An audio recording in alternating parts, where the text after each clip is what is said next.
देखिए, हरियाणा जीके में आप तो अपना टॉपिक है कि हरियाणा में राष्ट्रीय उद्यान व वन्य जीव अभयारण्य से संबंधित। तो सबसे पहला पॉइंट जो मैंने लिखा है कि राष्ट्रीय उद्यान।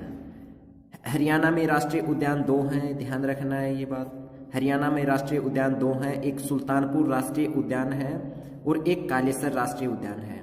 तो सबसे पहला देख लीजिए आप, सुल्तानपुर राष्ट्रीय उद्यान। सुल्तानपुर राष्ट्रीय उद्यान में ये जो मैंने लिखा हुआ है 1971 में, ये ध्यान रखना है, बहुत ही इंपॉर्टेंट टॉपिक बनता है एग्जाम की दृष्टि से। चाहे कोई भी एग्जाम हो हरियाणा का आप देंगे तो उसके अंदर कन्फर्म एक क्वेश्चन इन टॉपिकों में से आता है, इन पॉइंटों में से, तो विशेष ध्यान रखना है। सुल्तानपुर राष्ट्रीय उद्यान है 1971 में स्थापित किया गया था। सुल्तानपुर राष्ट्रीय उद्यान की स्थापना 1971 में फर्रुख नगर में स्थापित किया गया। ये फर्रुख नगर गुड़गांव में पड़ता है, गुरुग्राम जिसे बोला गया है, इसका नया नाम गुरुग्राम कर दिया है, तो ये ध्यान रखना है, फर्रुख नगर गुरुग्राम में। उसके बाद सेकंड क्वेश्चन बनता है कि जो सुल्तानपुर राष्ट्रीय उद्यान के बारे में ये ध्यान रखना है।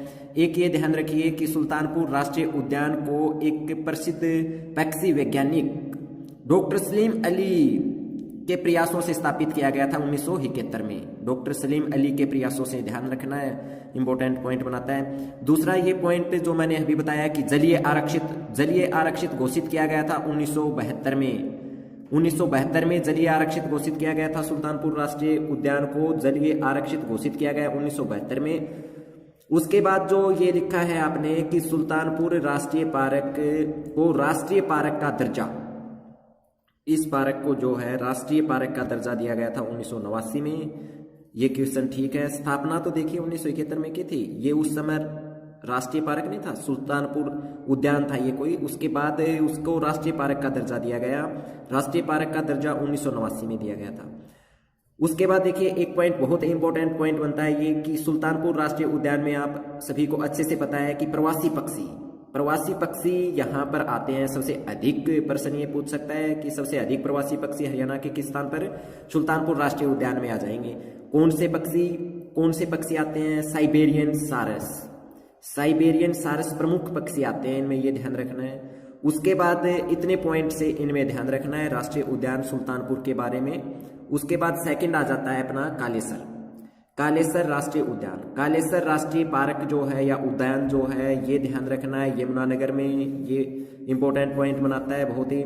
उसके बाद ये ध्यान रखिए आपकी राष्ट्रीय पार्क घोषित किया गया 2003 में, जलीय आरक्षित घोषित किया गया 2003 में। इस तरह से याद रख लीजिए आप, राष्ट्रीय पार्क का दर्जा दिया गया 2003 में इसे। उसके बाद में यहाँ ये बहुत ही इंपॉर्टेंट क्वेश्चन बनता है कि लाल जंगली मुर्गों के लिए प्रसिद्ध है। कालेसर राष्ट्रीय उद्यान किसके लिए प्रसिद्ध है? लाल जंगली मुर्गों के लिए प्रसिद्ध है। ये बहुत इंपॉर्टेंट क्वेश्चन में आता है, ध्यान रखना आपको। उसके बाद बात आ जाती है हरियाणा में वन्य जीव अभयारण्य। आप सभी को बहुत अच्छे से पता है कि हरियाणा में वन्य जीव जो अभयारण्य है वो वन्य जीव अभयारण्य है 8। हरियाणा में कितने वन्य जीव अभयारण्य है? 8 वन्य जीव अभयारण्य है। तो इनमें मैं आपको एक बार बता देता हूं कि कौन कौन से हैं। जैसे आप सबसे पहले देखा आपने नाहर वन्य जीव अभयारण्य है, नाहर वन्य जीव अभयारण्य है, ये है रेवाड़ी में। भिंडावास वन्य जीव अभयारण्य है झज्जर में। खापड़वास वन्य जीव अभयारण्य है झज्जर में। एबूब शहर वन्य अभयारण्य है सिरसा में। कालेसर वन्य जीव अभयारण्य है यमुनानगर में। वीर शिकारगढ़ वन्य जीव अभयारण्य है पंचकुला में। 7वां है आपका खोल ही रहतान वन्य जीव अभयारण्य है, पंचकुला में है ये। छिलछिला वन्य जीव अभयारण्य है, कुरुक्षेत्र में है ये। इसके साथ एक पॉइंट और ध्यान रखना है। देखिए मेरे विचार से आपको समझ में आया नहीं इसमें। यहां से एक प्रश्न ऐसे पूछेगा कि जैसे एग्जाम में लिख देगा कि नाहर वन्य जीव अभयारण्य कहाँ है, ऑप्शन दे देंगे रेवाड़ी, झज्जर, इस तरह से। तो इनमें विशेष ध्यान देने वाली बात यह है, मैं आपको एक और माध्यम बता देता हूँ, थोड़ा समझ के साथ समझने वाली जो बात है वो बता देता हूँ उसमें।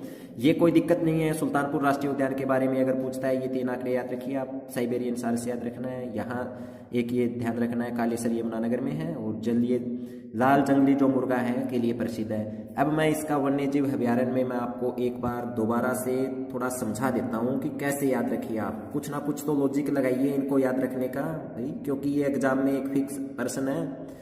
तो इसमें क्या याद रखना है, ऐसे याद रखिए आप कि नाहर वन्य जीव अभयारण्य, ठीक है। वन्य जीव अभयारण्य सारे हैं, कोई दिक्कत नहीं है, परंतु आप ये देखिए नाहर है, इसको आप नहर समझ लीजिए एक बार। क्या समझ रहे हैं? नहर। मान लीजिए कि ये नहर है और इधर देखिए आपको समझना है रेवाड़ी, तो रेवाड़ी को आप ये समझ लेना है वाड़ी।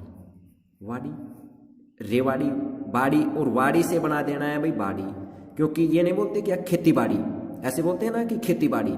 तो मतलब ये लॉजिक क्या है, यहां समझना आपको ये है कि भाई नहर अगर हो तो खेती बाड़ी अच्छी हो सकती है।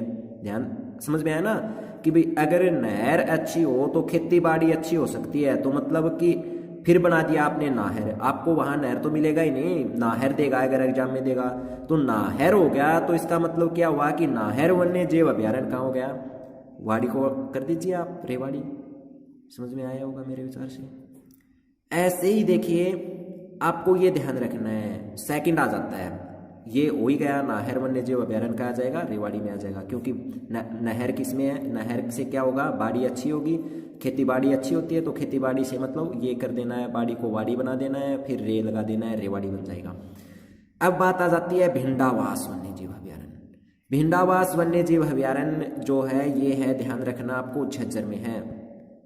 भिंडावास वन्य जीव अभ्यारण्य झज्जर में, ठीक है। अब एक ये है देखिए खापड़वास वन्य जीव अभ्यारण्य, ये भी झज्जर में है। तो इसको कैसे याद रखें? कुछ तो लॉजिक इसमें भी समझना है अपने आप को। इसको ऐसे याद रख लीजिए कि आप ऐसा याद कीजिए कि आपको देखते ही आंसर दिमाग में आ जाए। तो ये ऐसा रटाफिकेशन नहीं होना चाहिए। ये मान लीजिए है भाई, इसको मैं लिख दूं एक बार जैसे घर, ठीक है, घर कर दिया, घर। घर ऐसे देखो थोड़ी समझ से आ रही है कि जैसे घर या झर, ऐसे जो लिखा घर, ठीक है, इसको भी मैं कर देता हूँ घर। मतलब ये है कि जैसे अभी आपको पता है दीपावली का त्यौहार गया ही है, तो यहाँ देखिए वास लगा हुआ है। वास ये नहीं बोलते भाई घर की वाशिंग की, घर को वाश करना है, साफ करना है, घर को वाश धोना है, मतलब ये है वाश धोना, ठीक है। वाश आपको समझ में आ गया कि वाश करना है, तो इसका मतलब क्या है? घर को वाश करना है। घर का मतलब है झज्जर, घर से बना दीजिए आप झज्जर, तो ये ध्यान रखना है। दूसरा देखिए इसी तरह से वाश, इसको वाश करना है। और देखिए आप कोई रटाफिकेशन नहीं, इतना याद रख लीजिए, जहां पर वास वास आ जाए वो झज्जर में कर देना है, बस बात खत्म। जहां वास वास लग जाए ना, वास है, भिंडावास है, खापड़वास है, ऐसे जहां पर वास वास लगे वहां आपको कर देना है झज्जर। ऐसे याद रख लो, कुछ तो याद रखने का तरीका अपना ही अपना। ऐसे याद रख लो आप, वास वास जहां आ जाता है तो वास कर देना है घर को, और घर को कर देना है झज्जर को। वास वास जहां आ जाते हैं दोनों झज्जर में कर देना है। अब देखिए बहुत ही इंपॉर्टेंट भी है एग्जाम की दृष्टि से, अबूब शहर वन्य जीव अभ्यारण्य। अबूब शहर वन्य अभ्यारण्य है सिरसा में। तो ऐसे में इसको कैसे याद रखें भाई? आप देखिए ऐसे याद रख लीजिए भाई, अबू, अबू है, ऐसे याद रख लो आप, अबू, अबू है। अबू का मतलब होता है पिता, बापू। अबू देखिए हम बापू को बोलते हैं ना, बापू, बापू को बोलते हैं, या फिर पिता। बापू से अब्बू का मतलब होता है बाप या फिर पिता, ऐसे याद रख लो आप भाई। अब्बू कौन होता है? अब्बू अपने पिताजी को या पापा जी को, या फिर बापू जिसे हम बोलते हैं, इनको ही तो बोला जाता है अब्बू। तो अब्बू से आपको क्या करना है? बापू, बापू से कर देना है पिता। और पिता आप समझ ही गए हैं कि आप सभी को बहुत अच्छे से पता है राम रहीम का जो विवाद अभी थमा है थोड़े ही दिन पहले।